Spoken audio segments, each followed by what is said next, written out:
There's a forest in northern Minnesota that locals refuse to enter after sunset. Not because of wild animals, or dangerous cliffs, or anything you would expect, but because of something far stranger. People say the forest has a voice, and once it learns yours, it never stops calling you back. The story begins with Daniel, a 32-year-old wildlife photographer who traveled across the country looking for untouched places to document. He didn't believe in legends or local warnings. He liked facts, evidence, and things he could explain. When he heard rumors about a forest where the trees could mimic human voices, he laughed it off as folklore, an exaggeration created by bored small-town residents.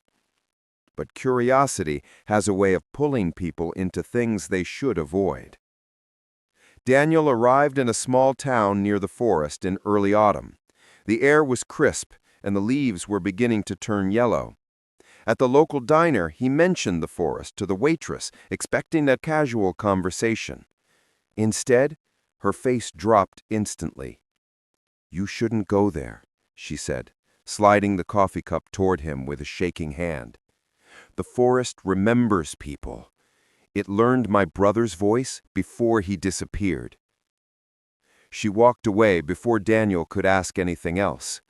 Other customers silently watched him, some with sympathy, some with worry. Not a single person encouraged him to visit the forest.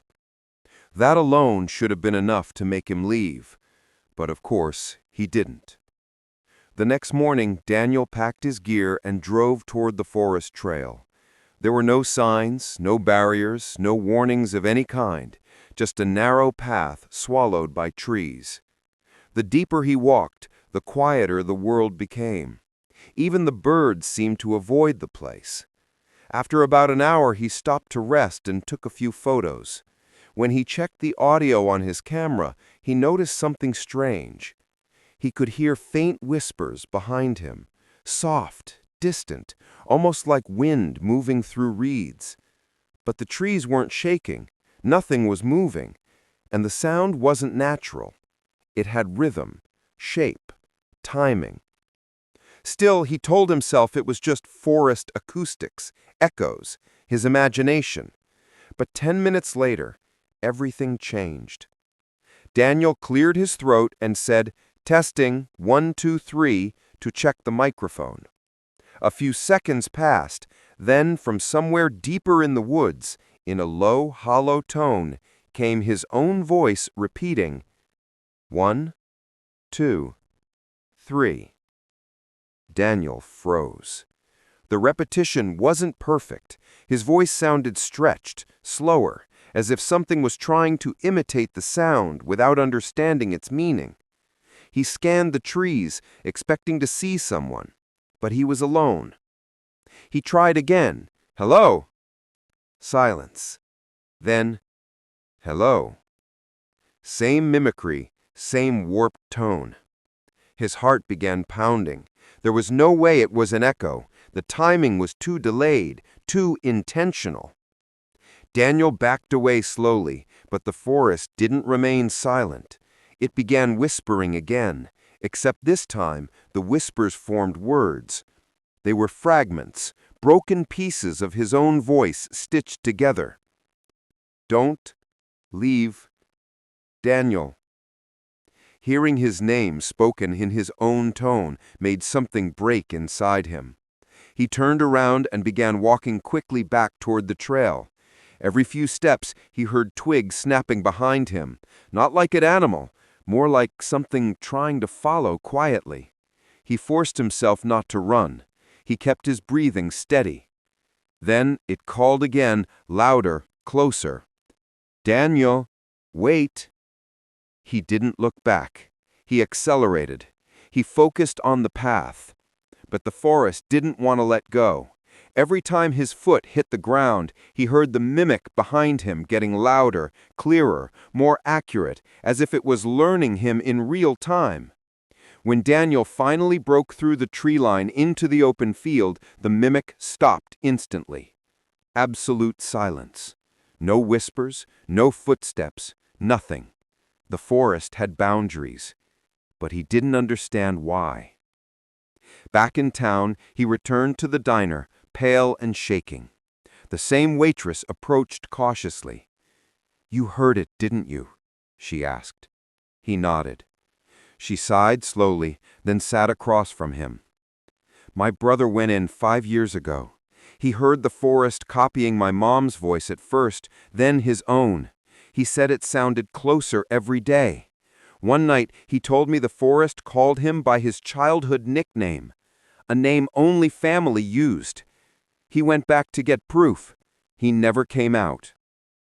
Daniel tried to convince himself she was exaggerating, that maybe her brother got lost or ran away, but deep down he knew the truth. Whatever lived in that forest wasn't human, and it wasn't harmless. He should have left that night, but curiosity, always curiosity, dragged him back again the next morning.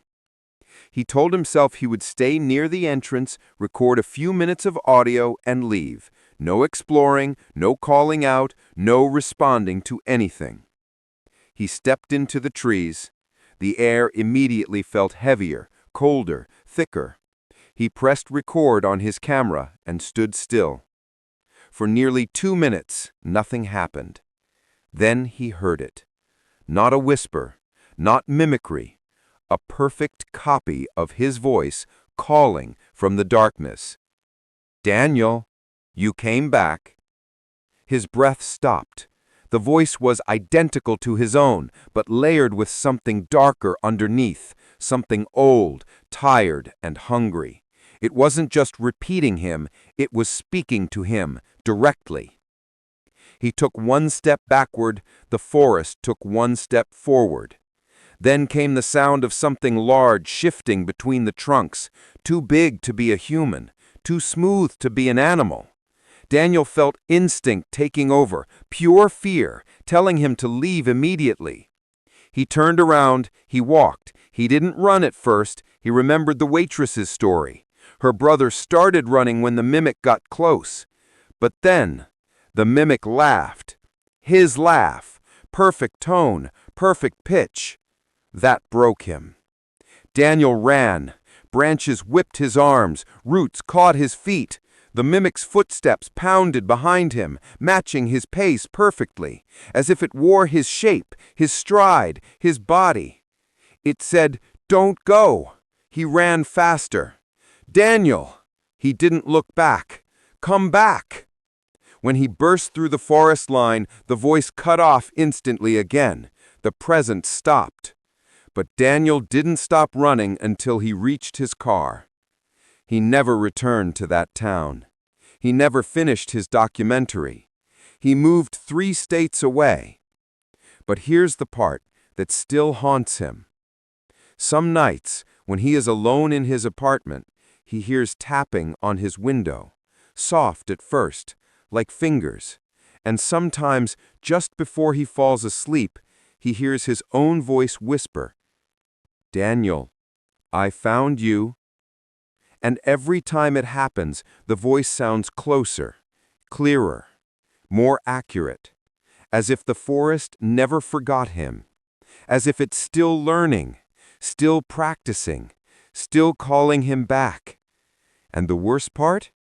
Daniel swears the last whisper he heard wasn't coming from outside the apartment, but from inside the walls.